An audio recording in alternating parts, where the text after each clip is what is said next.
Gracias, gracias. Gracias, estaba emocionado con los chicos de cuarto, entonces. Sí, usted está en tercero. Sí, Ya gracias. estaba confundida de grado. Ah, ya dije, oh, me entra otra clase. Muy bien, no, usted está en tercero, cierto. Está en tercer año en el segundo bimestre. Muy bien, entonces permítame empezar con la presentación de la sesión. Solo recordarles, chicos, siempre tomar apuntes. Es importante que tomen apuntes por un lado, por otro lado. Siempre participar en clase, que es importante para tomar en cuenta su participación. Muy bien. Sí pueden observar la pantalla, ¿cierto? Sí, profesor. Sí, Muy bien. profesor. Muy bien, un poco recordando lo que hicimos en el primer bimestre, hicimos sustancialmente lo que era teoría literaria, ¿no? Hemos visto lo que era la literatura, hemos visto el lenguaje, bueno, en este caso, notativo, connotativo, hemos visto luego lo que corresponde texto literario, no literario, vimos los géneros literarios, épico, lírico, dramático, narrativo, expositivo, luego vimos lo que son figuras literarias. Bueno, en este caso, en este grado, vamos a empezar a desarrollar algunas obras, seguramente las más importantes. Vamos a hacer 2 sesiones de literatura, esta y la siguiente clase. Y para la siguiente sesión, la otra, haremos un poco de gramática y la última, como siempre, de razonamiento verbal. Chicos, muy bien. Entonces, hoy día vamos a platicar de esta obra, ¿no? Del Lazarillo de Tormes. Dentro del campo de la literatura, cuando hablamos de la literatura española, vamos a estudiarlo en este bimestre, en este segundo bimestre, la literatura española. ¿Y por qué dirán ustedes? ¿Por qué, profe, literatura española? Porque he sabido que España es nuestra madre patria, aunque no querramos, ¿no? O sea, es la lengua, en este caso que es el español, y como referencia tenemos que conocer algo de la literatura española. Es por eso el motivo y la razón. Entonces vamos a partir platicando de esta obra titulado El Lazarillo de Tormes. ¿Sí? Bien. Aquí vamos a ver una pequeña imagen. Dice la pregunta, ¿qué observa en las imágenes? A ver, esto es la imagen 1 y esto sería la imagen 2. Chicos, a ver, ¿quién me ayuda con la descripción de la imagen 1? Solo descripción. ¿Qué observan nada más? Un voluntario, una voluntaria. A ver. En la A ver, imagen 1, profesor, buenas tardes. Olejita, buenas tardes. En la imagen 1 vemos a un niño con un señor que está sobresentado en una madera Ajá, correcto. y está con una jarra. Y este ancianito, lo que ves acá, ¿qué estará haciendo a tu modo de ver? ¿Qué estará haciendo? Es una persona ciega. Ajá. ¿Y cómo llegas a la deducción que es ciega? Por lo que tiene los ojos cerrados. Ya, muy bien, gracias. Gracias, señorita Cecilia, ¿no? Sí, profesor. Ya, hija, gracias. Muy bien, vamos con la imagen 2. Lucero, a ver, Lucero, ¿me ayudas, hija? La imagen 2. La imagen 2. En la imagen se ve que hay un peluquero que está, mejor dicho, un barbero que le está cortando las barbas y hay un niño que le está cogiendo algo al caballero que le están cortando. Ajá, muy bien. Gracias. Gracias. Gracias, Lucero. Muy bien, ahora la pregunta es para para Luz. Luz Clarita, ¿por qué ambos niños tienen esas actitudes? Porque acá tenemos un niño y acá otro niño. ¿Por qué crees que tienen esas actitudes? Profesor, buenas tardes. Hijita. La verdad no tengo la imagen, no parece, mi internet está un poco bajo, pero lo que vi en el principio, nomás antes que se borra la imagen, he visto dos niños que como si estuvieran mendigando o Ajá, pidiendo algo. ya. Gracias, Luz. A ver, Luz, quizás un poco para que mejore tu señal, puedes salir de aula y nuevamente ingresas. ¿Ya? A ver, con eso quizás se restablece tu señal. Gracias. Muy bien, chicos. Entonces, a ver, María, María Rodríguez, la pregunta es, ¿por qué ambos niños tienen esas actitudes? Lo que yo puedo decir, profesor, es que están queriendo robar, coger las cosas ajenas del Ajá, cieguito y del que está cortándose la barba. muy bien, correcto, María. Muy bien, chicos, de eso es lo que vamos a platicar el día de hoy, ¿ya? Eso vamos a platicar. Cuando hablamos de Lazarillo de Tormes, nos tenemos que ubicar en un contexto histórico. O sea, hay que saber qué pasaba en España en esa época. En este caso nos referimos a la época del Renacimiento. Y en España van a surgir una época que van a corresponder al siglo XVI, siglo XVII, una etapa que se llamó el siglo de oro español. ¿Sí? El siglo de oro español. En esta etapa, en este periodo del siglo de oro español, van a confluir muchos escritores. Ustedes se preguntarán y dirán, ¿por qué se llama siglo de oro? Justamente por eso, ¿no? Porque confluyeron en España un cúmulo de escritores muy notables en la lírica, en la narrativa, en el teatro, en el género dramático, en los tres géneros. Entonces vamos a ver en este caso cuál era el contexto que se suscitaba en España en esa época, ¿no? En ese periodo. En primer punto es la expulsión de los moros de España. Hay que entender que los moros o los famosos musulmanes conquistaron por muchos años, más o menos un aproximado de 7 siglos, su dominio era España, ¿no? Lo que es actualmente. Y los musulmanes pues impusieron también su costumbre, su religión, etc. ¿no? Y un tiempo determinado, más o menos entre el siglo XI-XII, en este caso sobre todo los del Reino de Castilla, ¿no? Van a poder expulsar a los musulmanes y van a lograr su independencia. ¿Sí? Bueno, otro aspecto que hay que tener en cuenta, en este periodo del siglo XVI y XVII se va a escribir por primera vez la primera gramática española. Es decir, recordemos que la gramática es la ciencia que estudia la lengua, ¿no? Toda lengua tiene su gramática, el español tiene su lengua, el inglés tiene su lengua, el quechua tiene su lengua, el quechua tiene su gramática. O sea, todas las lenguas tienen su gramática, entendido que gramática es la ciencia que estudia la lengua. En ese orden, pues en ese periodo de tiempo se va a escribir la primera gramática de la lengua castellana, ¿no? Y por otro lado, en 1492 se va a desarrollar seguramente un acontecimiento muy trascendental que es el descubrimiento de América, ¿no? En la cual los españoles posiblemente, bueno, ellos creyeron que habían llegado a la India, pero no fue así, llegaron a un nuevo continente llamado América, ¿no? Bueno, gracias a su imperio colonial, España se convirtió en una potencia mundial en esa época, en este caso en el siglo XVI y XVII. Bien, cuando le llamamos, en este caso, siglo de oro español, bueno, hemos indicado que se denomina así, porque el siglo de oro, que comprendió, ojo, esto hay que tener en cuenta, entre los siglos XVI y siglo XVII, en los cuales la literatura española va a alcanzar su mayor desarrollo y su mayor esplendor, ¿sí? En el siglo XVI se va a desarrollar el Renacimiento, ¿no? La época del Renacimiento, ojo, no solamente en España, sino en toda Europa. Y en el siglo XVII se desarrolla el Barroco, ¿no? La época del Barroco. ¿Y cuál es la diferencia entre el Renacimiento y el Barroco? Pues sustancialmente que el Renacimiento, su mismo nombre dice re en etimología significa volver, nacimiento, volver a nacer. Es decir, los escritores europeos, incluidos los españoles, van a tratar de volver a retomar los temas clásicos de las culturas tanto de Grecia y de Roma, ¿no? Como un pequeño renacer, un pequeño renacimiento en este caso. ¿Y por qué? Porque hay que entender que antes del Renacimiento, en el mundo, sobre todo europeo, fue, digámoslo, se desarrolló sobre la faz de la tierra, en Europa sobre todo, la época medieval. ¿Sí? La época medieval que duró desde el siglo V hasta el siglo XV.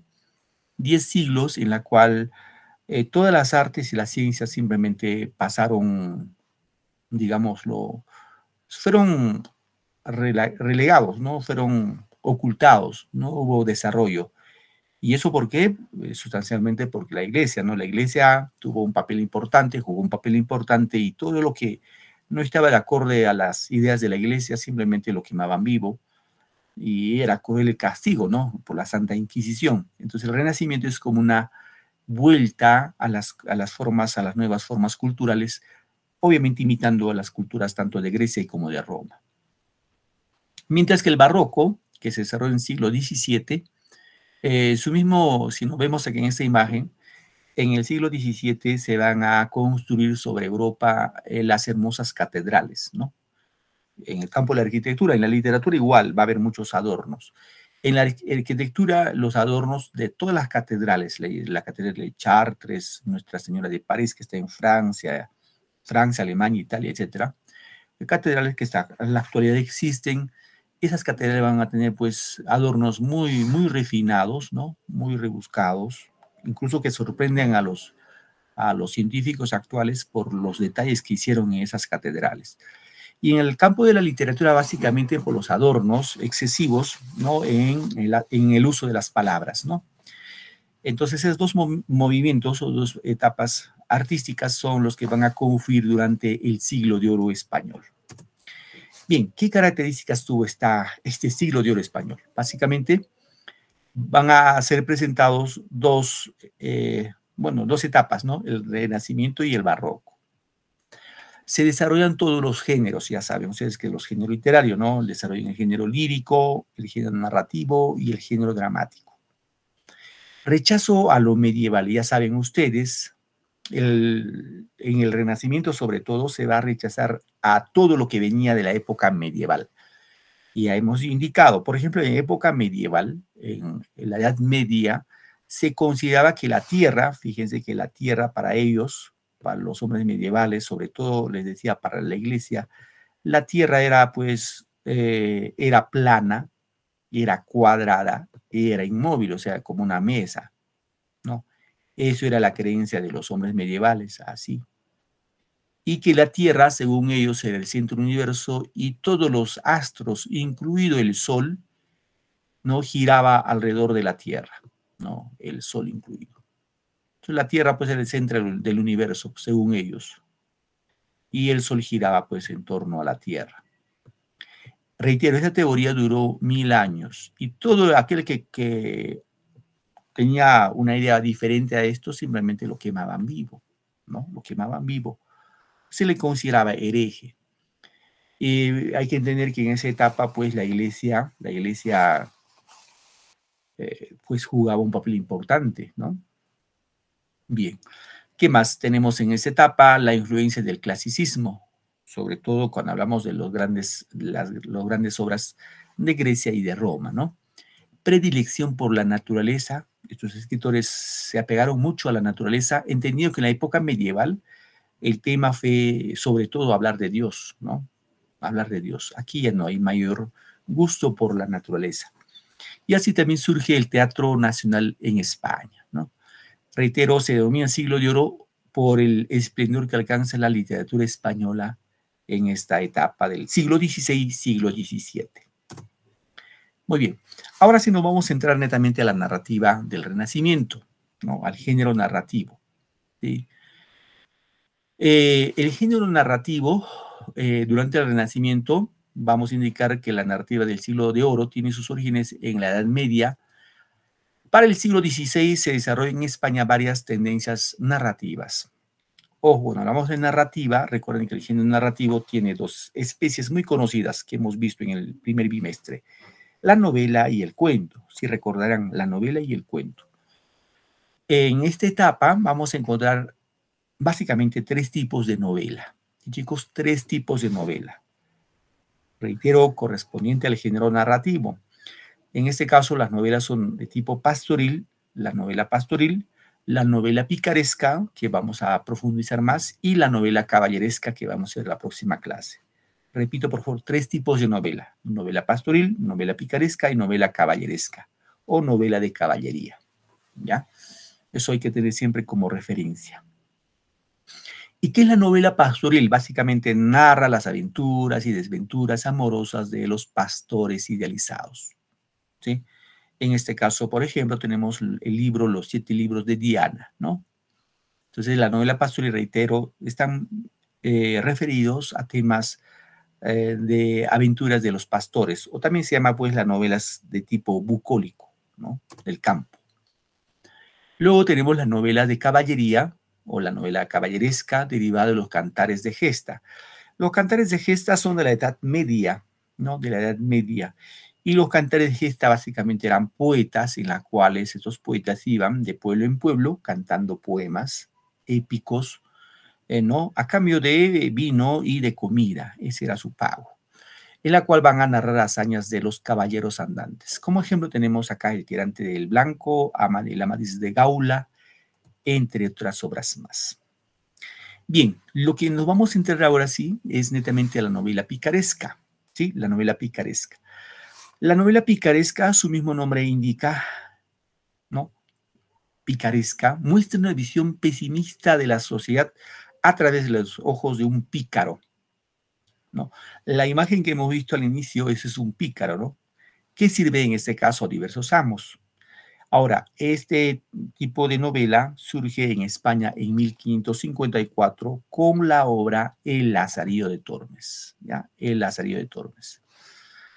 A ver, ¿cuáles son las características de la novela picaresca? Primera característica, por ejemplo, dice, presenta a un antihéroe, el pícaro. Hemos indicado, bueno, acá, este niño que vemos acá, este niño es el pícaro, no es un pícaro, es un astuto, es un ladronzuelo, es un vivaracho.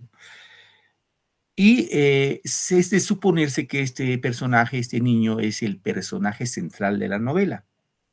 Pero, como podemos observar, no es un niño pues con cualidades extraordinarias, sino es al contrario, tiene muchos defectos. O sea, es un tipo astuto ladrón. Y por eso se cataloga que en este punto que hemos indicado que presenta a un antihéroe, en este caso que es el pícaro. Ese niño que hemos visto en imagen no tiene ningún valor, no tiene valores, sobre todo tiene antivalores y por ende se considera que es un antihéroe. ¿Eh, chicos? Bien. Otra característica que es autobiográfico. Con ese autobiográfico, auto es uno, biografía, vida, ¿no? O sea, es decir, el personaje, en este caso Lazarillo, nos va a narrar su propia vida y por ende está narrado en primera persona.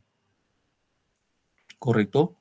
¿Qué más? Es realista, implica que esta obra tiene algo de realidad, ¿no? Y por otro lado, críticas sociales, se iba a criticar la sociedad española de esa época, ¿sí? Bien, vamos acá.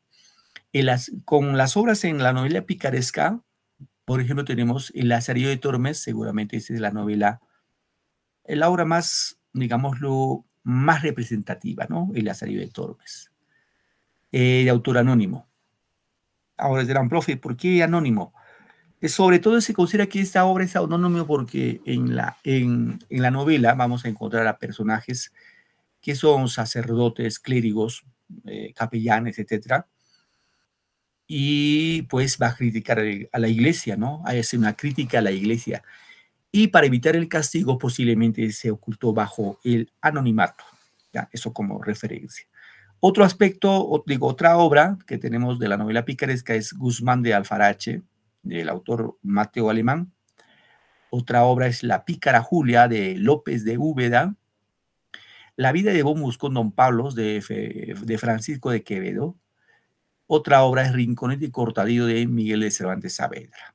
¿Sí? Pero de acá, reitero, queridos estudiantes, destaca la famosa obra El Lazarillo de Tormes. Bien, aquí tenemos el nombre completo de la obra, es así. Acá pueden ver incluso, es la portada con lo cual apareció en blanco y negro en 1554. Su nombre completo, repito, es La vida de Lazarillo de Tormes, de sus fortunas y adversidades. Es el nombre completo de la obra. Simplemente llamado también como El Lazarillo de Tormes. ¿Sí? Esta obra es la primera novela picaresca. Ojo, es la primera novela picaresca que aparece en 1554 en 3 lugares diferentes. En este caso en España, ¿no? Uno de ellos es Alcalá de Henares, otro es en la ciudad de Burgos, otro en la ciudad de Amberes, ya, en los 3 lugares. El género, ya saben ustedes, queridos estudiantes, género es narrativo y la especie es una novela picaresca. ¿Sí? No se olviden eso.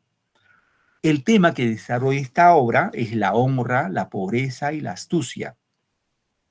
No, la honra, cuando hablamos de honra, toda persona, todos nosotros tenemos la honra. Nadie puede mediar nuestra honra, ¿no?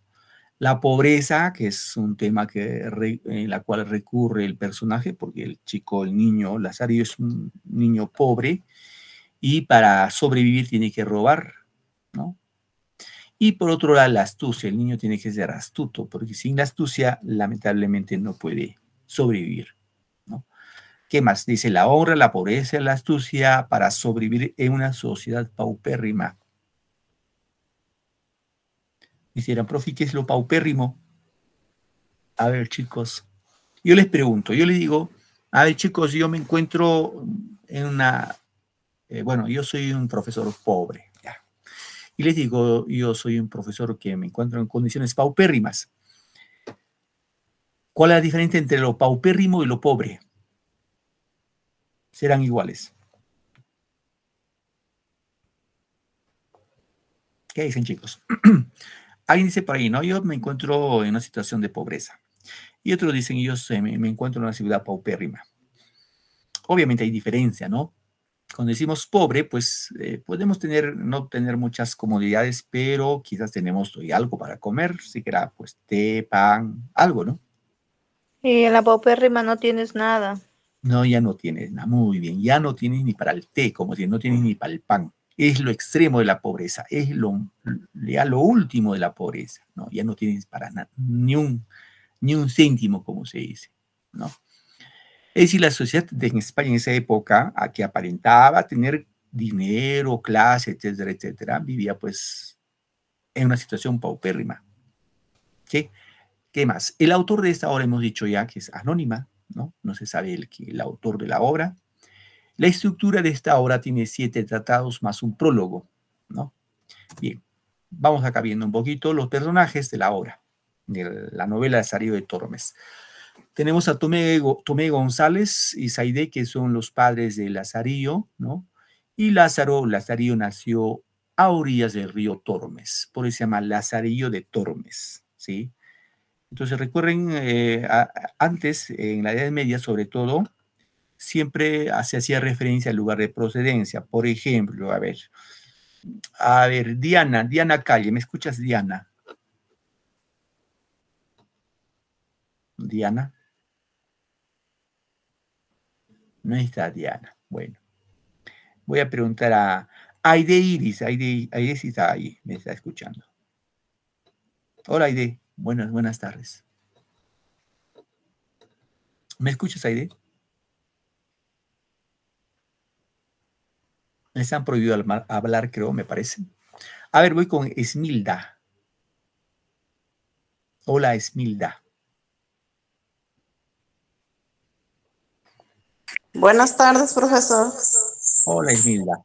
Te pregunto, ¿de qué parte del Perú eres, Esmilda? De Chiclayo, Lambayeque. Muy bien, gracias, Esmilda. Por ejemplo, si yo dijera Esmilda de Chiclayo, ¿no? Ya. Entonces, en la Edad Media siempre se ponía esa referencia, ¿no? Esa referencia de su procedencia. Por eso es Lazarillo de Tormes. ¿Por qué? Porque Lazarillo nació a orillas del río Tormes. Entonces, eso como referencia. Algunos van a encontrar ustedes en la historia, en la literatura, nombres de esa naturaleza, ¿no? Sí. Por ejemplo, cuando vamos a hablar de más adelante, por ejemplo, a ver, Quijote de la Mancha. Seguro que escuchan del Quijote de la Mancha, ¿no? ¿Sí? ¿Han escuchado o no, chicos? Del Quijote de la Mancha. Sí, profesor. Claro. El Quijote es un personaje alto, garbo, delgado. Y este Quijote nace, pues, en la ciudad de La Mancha. Entonces, ahí viene Quijote de la Mancha. ¿Sí? Eso como referencia, ¿ya? Bien. Lazarillo tuvo en total de estos amos. Primer amo que va a tener es el ciego. Es su primer amo que va a servir Lazarillo, un niño de 8 o 9 años, ¿ya? Este ciego es su primer amo que le va a enseñar a Lázaro a sobrevivir. Luego su segundo amo es un clérigo. El tercer amo es un escudero que tenía falsas apariencias, pero vivía en una situación paupérrima este escudero. Luego tiene otro amo que es el fraile de la Merced, que le va a regalar su primer par de zapatos. Luego un buldero, ¿no? Luego un capellán, un alguacil, un pintor, ¿no? Y el último amo fue el arcipreste, ¿no? Este arcipreste tenía una sirvienta, y pues Lazarillo se enamora y se casa con esa sirvienta, ¿ya? Eso como referencia. Aquí lo vamos a ver un poco más a detalle. Bien. Esto es más o menos para ver. Hemos dicho que su primer amo que tuvo Lazarillo es un ciego. Pero este ciego, pues, ese cieguito que hemos visto al inicio de la clase, el cieguito ahí que está, ese es su primer amo. Pero este ciego era, pues, astuto, no era un ciego, bueno, cieguito bueno, ¿no? Era un ciego malo. Bueno, se dice que los padres de Lazarillo, bueno, al final primero su papá muere, se queda huérfano de papá, y su madre, ¿no? En este caso, Tomé González es su papá y Antona es su mamá, Antona Pérez, que son los padres de Lazarillo. Tomé González fallece. Y su madre, Antona Pérez, tiene otro compromiso, se va a casar con Zaide, que es su padrastro. Bueno, este padrastro no era tan bueno y algunas veces seguramente se excedía. Y la madre Lazarillo, Antona Pérez, bueno, decide buscarle un amo, ¿no? Para que no lo castiguen y pues al menos tenga una buena vida. Y se lo va a regalar, se lo regala por primera vez a este ciego. Ahora este ciego pues le dice, bueno, si me regalas a tu hijo, bien, pues lo voy a criar como si fuera mi hijo. Y la mamá pues confía que lo va a ver como si fuera su hijo, ¿no? Pero pasa varias aventuras. Se dice que en una oportunidad, ¿no? Esta imagen que hemos visto acá al inicio, aquí, este cieguito guardaba con mucho celo su vino que llevaba siempre en el pecho. Su vino. Obviamente, seguramente cuando lo necesitaba, pues bebía y luego pues se agotaba y mandaba a cargarlo el vino. En este caso, el Lazarillo es el que le hacía ese encargo, ¿no? Pero no le convidaba pues al pobre Lazarillo. No le convidaba. Así que Lazarillo se las ingenia y va a hacer un agujero a este, digámoslo así, cántaro, para que como un sorbete pueda absorber el vino. Pero para eso, para que no se escape el vino, lo tapaba con jabón. Y lo pinchaba por ese agujero y se absorbía el vino. Bueno, hasta que un día se dio cuenta, le descubrió y le dio una bofetada al pobre Lazarillo, ¿no? Que se había atrevido a hacer esa astucia, ¿no? Robarle su vino de esa manera. Bueno, en otra oportunidad se dice que el ciego mandó comprar uvas, ¿no? Un racimo de uvas, o sea, varias uvas, y se pusieron a comer las uvas. Bueno, pues el ciego le dijo, mira, vas a comer uvita por uvita. Yo una uva y tú otra uva, uno por uno. Bueno, frente a frente sentados se empezaba a comer el ciego uno, el niño supuestamente uno, pero Lazarillo, como tenía mucha hambre, se empieza a comer dos en dos. Y al final el ciego le dice, me has hecho trampa. Y le da una bofetada, también otra bofetada, pero en este caso fue más fuerte, que lo hizo romper los dientes el pobre Lazarillo. Frente a eso, lo que va a hacer Lazarillo, ya dijo, pues ya este ciego ya se pasó. Lo lleva por las calles y le hace chocar con un poste y lo abandona. Y se va a buscar otro amo, ¿no? Su segundo amo, que fue un clérigo, No, un clérigo, pero este clérigo era avaro, era muy avaro, o sea, este avaro, este clérigo ni siquiera comía, ni comía. Ahora, se dice que el clérigo, por ejemplo, botaba las vigas del pan y esas vigas, ¿no? Que están en el pan, por lo común, nosotras, bueno, yo al menos lo como, ¿no? Pero hay unas personas que lo botan, pues se dicen para no engordar, pero bueno. Este clérigo, dice, le botaba al tacho la basura y eso comía, pues, el lazarillo, ¿no? En otras oportunidades comía las costas de los quesos. Recuerden que los quesos, cuando lo tenemos ahí, pues se forman unas costras y hay que rasparlos para comerlo, ¿no? Esas costras de los quesos tenía que comer porque, reitero, tenía mucha hambre y no tenía con qué comer o qué comer. Así. Es decir, el problema que tenía Lazarillo, chicos, este niño Lazarillo, todos los días se levantaba y tenía una única preocupación. ¿Y cuál era su preocupación? ¿Qué va a comer ese día? Ese niño no se preocupaba si va a estudiar, si va a comprarse una ropa, nada, nada. Su preocupación es, ¿ay, ahora qué voy a comer? Bueno, su tercer amo fue otro, en este caso, un escudero arruinado, ¿no? Este escudero es su tercer amo, recuerden, chicos, es el amo a quien más quiso, porque le daba un buen trato. Pero estaba arruinado, no tenía nada, estaba en la miseria este escudero. Entonces, por ahí les pueden preguntar, ¿a cuál de los amos Lazarillo quiso más? Al escudero, ¿sí? El cuarto amo fue el fraile de la Merced, ¿no? Este fraile de la Merced es su cuarto amo. El quinto amo es un buldero estafador. El sexto amo en este caso, el maestro de pintar de panderos, llamado capellán, ¿no? Luego el alguacil, y por último el arcipreste, ¿no? Este arcipreste tiene una criada, una empleada, bueno, el Lazarillo se enamora de esta criada y se casan. A partir de esa fecha, recién Lazarillo, ya joven, seguramente 20, 22 años, se siente feliz. Y empieza a trabajar como pregonero, ¿no? Como pregonero en España. ¿Y qué es pregonero? Pues los pregoneros pues buscan, bueno, todavía tenemos esos pregoneros en nuestras calles, ¿no? Los pregoneros son los que otras veces, por ejemplo, te compran fierros, ¿no? Pasan por tu puerta y dicen fierros, etcétera, ¿no? Fierros, catres, batería, etcétera, ¿no? O cuando alguien vende, pues, las uvas, la fruta, ¿no? En voz alta. O cuando te venden pescado, ¿no? Los que hablan en voz alta vendiendo sus productos, sus comprables, esos son los pregoneros. Bien, eso como referencia, ¿ya, chicos? A ver, un poco para no hacer el monólogo, vamos a verlo a manera de video, esta partecita, ¿ya? A manera de video. A ver, un momentito, voy a dejar de compartir.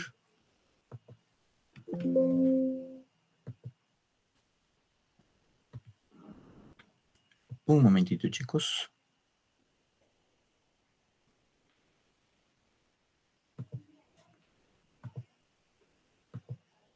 A ver. El Lazarillo de Tormes. El Lazarillo de Tormes es una novela picaresca. Bien. Voy a presentar, presten atención, algo más se va a poder, algo más van a poder comprender.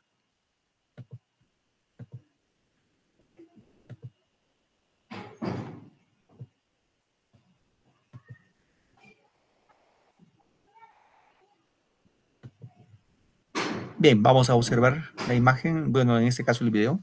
De Tormes es una novela picaresca de origen español, del cual no se conoce el autor, es decir, que es anónima, y las primeras ediciones datan del año 1554. Comencemos. Lázaro cuenta su historia desde su infancia. Él nació en el río Tormes, que es de donde proviene su nombre, Lázaro de Tormes. Su padre, cuando Lázaro era solo un niño a los 8 años de edad, es acusado de robo y obligado a servir a un caballero, en donde, durante una expedición, termina perdiendo la vida. Antonia Pérez, madre de Lázaro, lo lleva a vivir en la ciudad. Ella comienza a salir con un hombre con el cual tiene un hijo, y a pesar de que comían bien y no había problemas aparentes, Zaide roba, lo capturan y termina siendo azotado. La madre de Lázaro conoce a un ciego, del cual Lázaro termina sirviendo como guía y se marcha con él, con consentimiento de su madre, obviamente. Después de un tiempo, Lázaro se da cuenta que el ciego era mezquino y se termina cansando. Entonces, por medio de un engaño, lo abandona. Lázaro se encuentra con un clérigo con el cual comienza a trabajar, pero no le va muy bien ya que él era mezquino, avaro y no lo alimentaba. Lázaro se cansa de esto y le roba un pan. El clérigo asegura el pan pensando que era algún animal el que se lo robaba, pero cuando se entera de que era Lázaro, decide despedirlo. Lázaro entonces se va para Toledo, donde vive unos días de limosnas. Ahí se encuentra con un escudero, el que aparentaba ser de familia rica, pero en realidad era pobre, el cual se convierte en su próximo amo. Para comer, Lázaro tenía que mendigar y darle una parte al escudero. Después, en la ciudad se prohíbe el mendigar, entonces el escudero no come por unos días, pero Lázaro sí, gracias a unas vecinas que lo ayudan. Hola chicos, ¿se está escuchando bien o escuchan un sonido raro? Un sonido raro. Sonido raro, profesor. Raro. Sí, yo también estoy escuchando un sonido raro. A ver. Bien, voy a hacer lo siguiente. Me parece que es la línea. Por favor, no me abandonen, ¿ya? No me abandonen ahí nomás. Voy a cambiar de canal, ¿ya? Voy a salir de aula. No sé si será el internet, pero voy a cambiar de aula. Voy a nuevamente ingresar. Un momentito, por favor. Que se escuche incluso lo que me hablan, ¿no?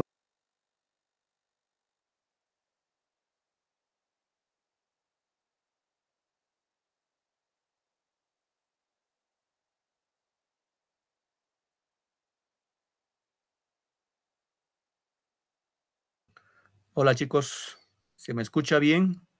Sí, profesor. Sí, profesor. Sí, profesor. Sí me escuchan, ¿no? No, Pero yo profesor, se escucha con ese ruido. sí, yo también. Entrecortado, se escucha, profesor. Sí, eso también pasa conmigo. Lo escucho entre así como... Con interferencia. Ya. Un ratito, por favor, ¿ya? Un ratito, rapidito, cuestión de segundos. Voy a reiniciar esta máquina. Ese es el tema de reinicio.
Bien, queridos chicos, ahora sí, ¿no? ¿Me escuchan bien? Sí, profesor. Sí, profesor. Okay, gracias. Es un tema de la Profesor, máquina. una pregunta. Hijita, dime, te escucho. Hasta ahora todavía sí se puede o sí encontramos esa novela que estamos viendo de Lazarillo. No te logré comprender, hija, ¿me repites, por favor? Y le quería preguntar si ahora, en la actualidad, sí se lograría encontrar esa novela, la la de Lazarillo. Sí, la Sí, obra. sí. Normalmente lo Ya. podemos encontrar en las librerías. Ya, Correcto. profesor. Muy bien, Cecilia. A ver, vamos a continuar ya, chicos. Viendo el video que me está presentando.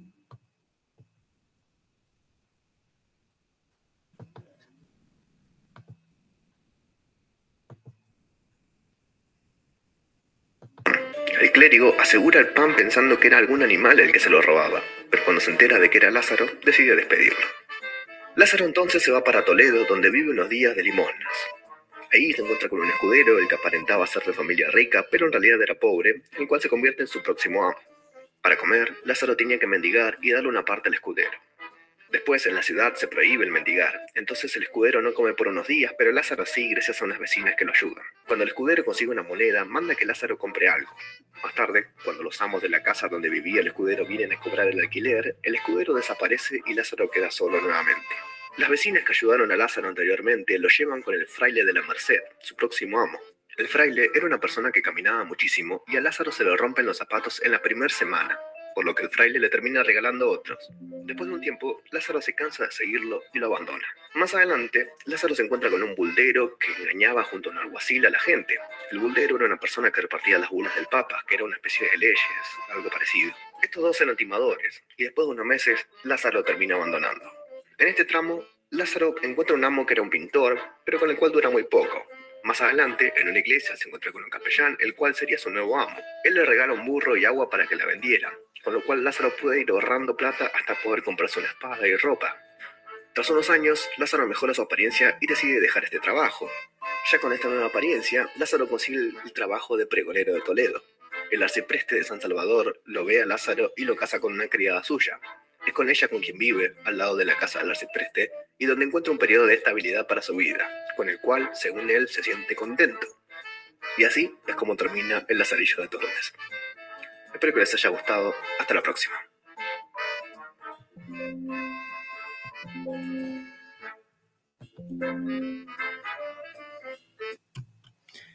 Muy bien, chicos. A ver.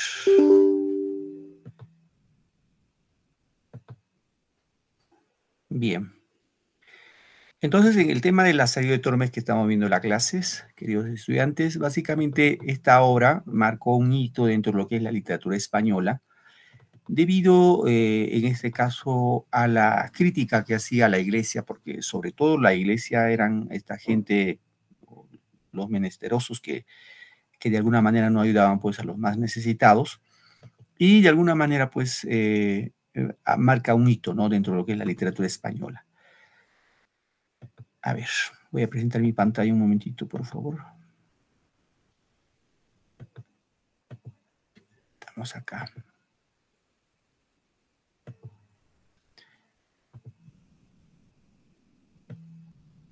Bien, vamos a ir avanzando esta parte, hemos visto. Vamos a ir a esta partecita, ¿ya, chicos? Vamos a hacer un pequeño argumento de la obra. Bueno, en este caso hemos indicado, eso es importante que sepan ustedes de qué trata esta obra. Hemos indicado que Lázaro, huérfano de padre, se convierte en siervo de un ciego, luego de un clérigo, luego un escudero, un fraile mercedario, un buldero, un capellán y un alguacil, ¿no?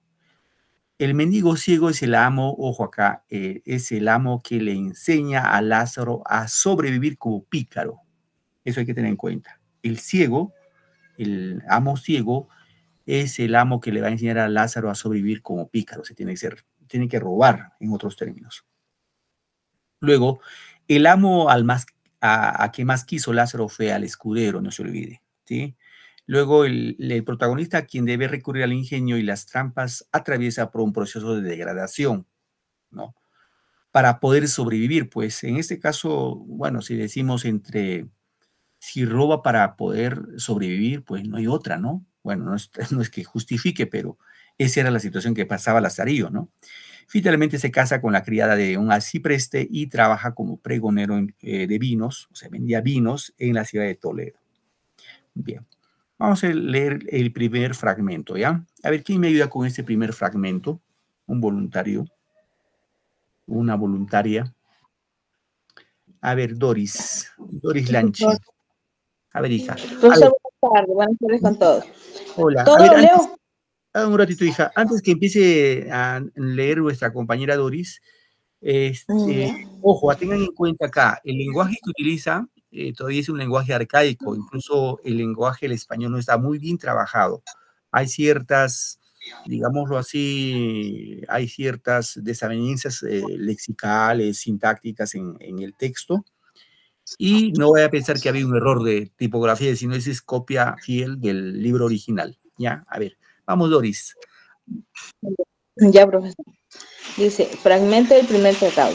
En este tiempo vino a posar al mesón un ciego, el cual, pareciéndole que yo sería para adestrarle, me pidió a mi madre, y ella me encomendó a él, diciéndole como era hijo de un buen hombre, el cual por alcanzar la fe había muerto en la de los Gelbes, y que ella confiaba en Dios, no saldría peor hombre que mi padre, y que le rogaba me tratase bien y mirase por mí, pues era huérfano. Él le respondió que así lo haría, y que me recibía no por mozo, sino por hijo.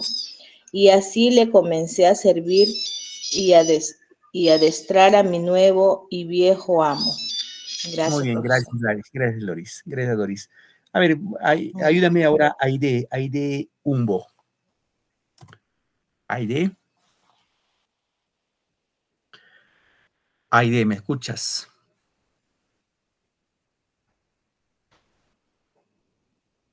Bueno, algo pasó con Aide. Otro voluntario que me ayuda con la lectura.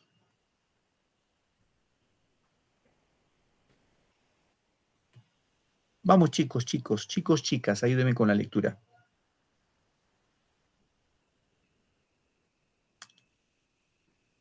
A ver, voy con María Rodríguez. Abrija. Todo, profesor, ¿verdad? Esa partecita. Todo. Todito. Ya. Como estuvimos en Salamanca algunos días, pareciéndolo a mi amo que no era el ganancia a su contento, determinó irse de allí, y cuando nos hubimos de partir, yo fui a ver a mi madre, y ambos llorando, me dio su bendición y dijo, hijo, ya sé que no veré más, procura ser bueno, y Dios te guíe. Criado te he con un buen, criado te he y con un buen amo te he puesto. Válete por ti. Y así me fui para mi amo, que esperándome estaba. Salimos de Salamanca y llegando al puente, está en la entrada de ella un animal de piedra, que casi tiene forma de toro, y el ciego mandándome que llegase cerca del animal. Y allí puesto me dijo. Gracias, hija, gracias. A ver, ayúdame, a ver, Cecilia Seña Ponte. Profesor, buenas tardes. Hola, hijita, con esa partecita. Lázaro, A ver, llega el oído a este toro, y oirás gran ruido dentro de él. Yo simplemente llegué, creyendo ser Ansi, y como sintió que tenía la cabeza por par de la piedra, afirmó recio la mano y diome una gran calabaza en el diablo del toro, que más de 3 días me duró el dolor de la cornada. Y dígame, nació aprende que el mozo del ciego un punto ha de saber más que el diablo. Y rió mucho la burla. Parecióme que era en aquel instante desperté de la simpleza en que como niño dormía estaba. Dije entre mí, ¿verdad? Dice que me cumple avivar el ojo y avisar, pues solo soy, y pensar cómo me sepa valer. muy bien, gracias, Cecilia. Gracias. Muy bien, acá el fragmento, este fragmento del primer tratado, de la primera parte, es bien claro, ¿no? Seguramente por ahí han visto un poco del lenguaje, sí, que es arcaico. Bueno, entre arcaico y algunos que no están en uso, ¿no? Fíjense acá, dice, en ese tiempo vino a posar al mesón, ¿no? Un ciego, el cual pareciéndole, a ver, voy a activar esto un ratito, el punterito. Acá estamos. Ya, seguimos, ¿ya?